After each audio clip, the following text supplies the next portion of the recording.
Hello, hello, Steve, Canadian Sasquatch, coming at you, Homebrew Wednesday. So let's get this started with a homebrew. So today we're doing things a little different.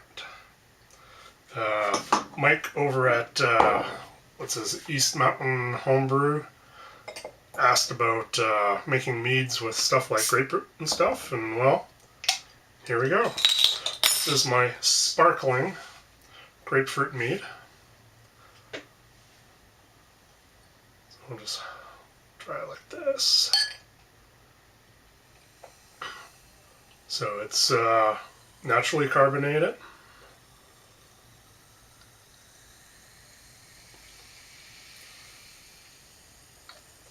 Up to about 5 volumes. Here you can see it all bubbly and such. So yeah. Sparkling grapefruit mead. I started this in January 11th, 2013, and I bottled it January 28th of this year. So about 11.6% ABV. It's yeasty smelling, and but it's been losing that yeasty smell since I've bottled it. It's because it's sitting on the yeast cake in the bottle, but it's slowly losing that. So cheers.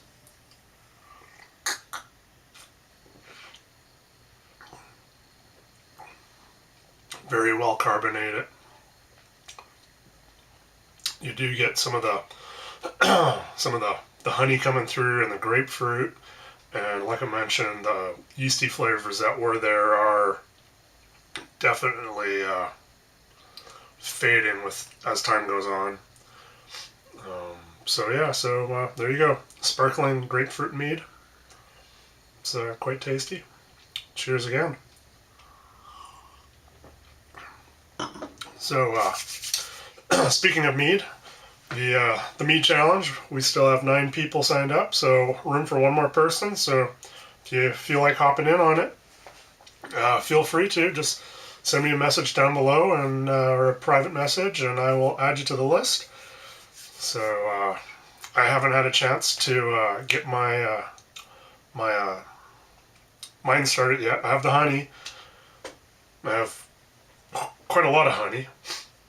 I just have to decide on which one to do. Excuse me, it's very well carbonated. But yeah, it's I've just haven't had time. This past weekend, my beautiful bride and I, we took a trip to Denver to basically walk around downtown. We checked out Breckenridge's brewery / tap house there. I think it's more of a tap house than a brewery. They have quite a few taps, and a lot of it was not their own stuff. So I did get to try Breckenridge's pale ale, which I thought it's not bad. It actually tasted a lot like the one that I made, so I kind of liked it. And it made me think, I made something that's people are selling, so that was kind of cool. We also went to Great Divide, checked out their brewery.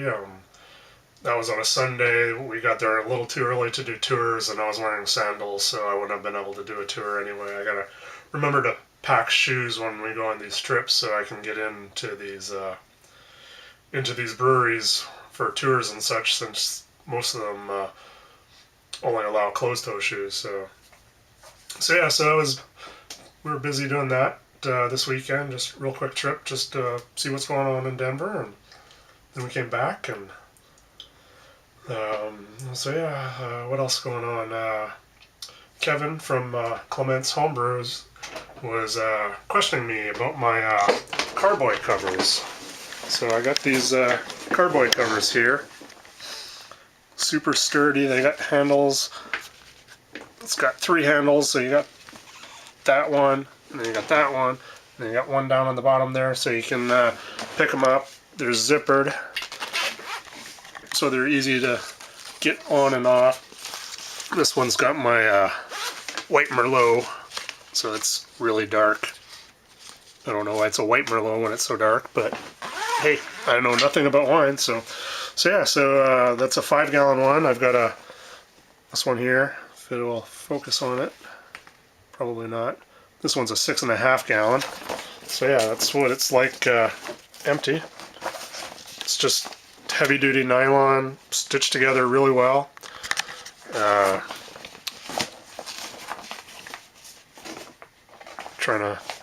Thought there was a logo on it someplace, but apparently not. So, oh, there it is right there. Yeah. So, carboy.net.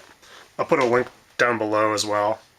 Yeah, I've got, like I said, the 5-gallon ones, a couple of these ones, and a couple of the 6.5 gallons ones, and it's they're fantastic. They're black and they block out like all the light and such, so you don't have to worry about light getting through. And then they've got these handles that are super strong, so you carry by them, so you don't have like those orange handle things here on the neck thing, because I'm always scared that that's going to snap off or something there or slip out. Or those nylon strap ones, those seem pretty hokey for me, and since most places sell those for $20 and these guys sell these for $16,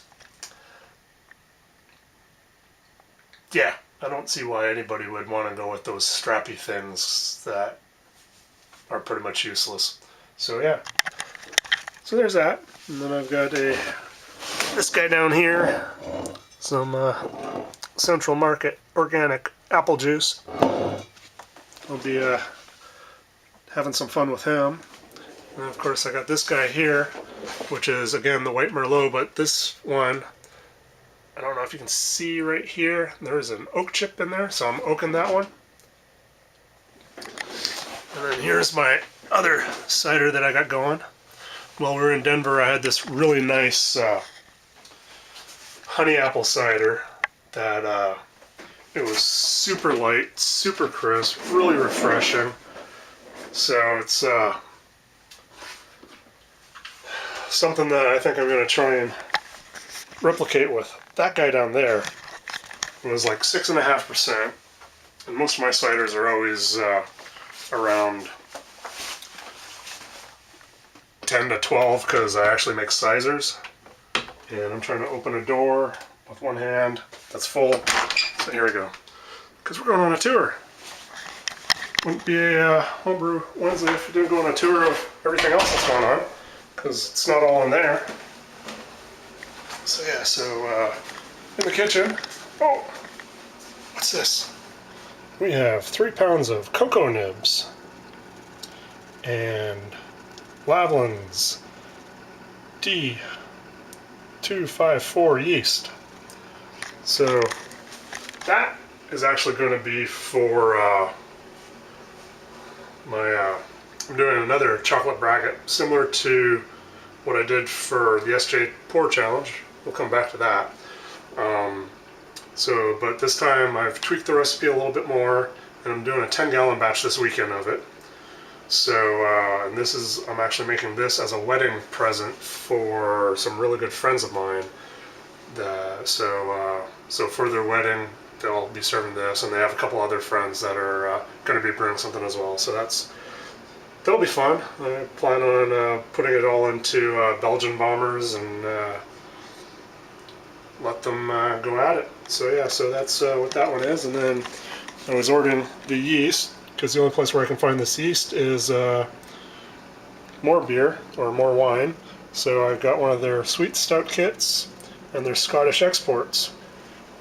And there's some blood orange mead that I got to rack off of this huge amount of cake on the bottom. And my battery is flashing, so we are going to burn through this real quick now, so we can hopefully get it all in. I was going to do a garden update. May not get to that. But there's some of it. There's some of it. There's some more of it. And more. Coming in here. Ooh, smack into the backpack. So I've been washing bottles crazy like. Got bottles everywhere. So yeah, there's the SJ Pour beer. He's cold crashing. Right now it's negative 0.6 degrees. Should be at 2 degrees, but that's also where I'm storing all the grapefruit mead.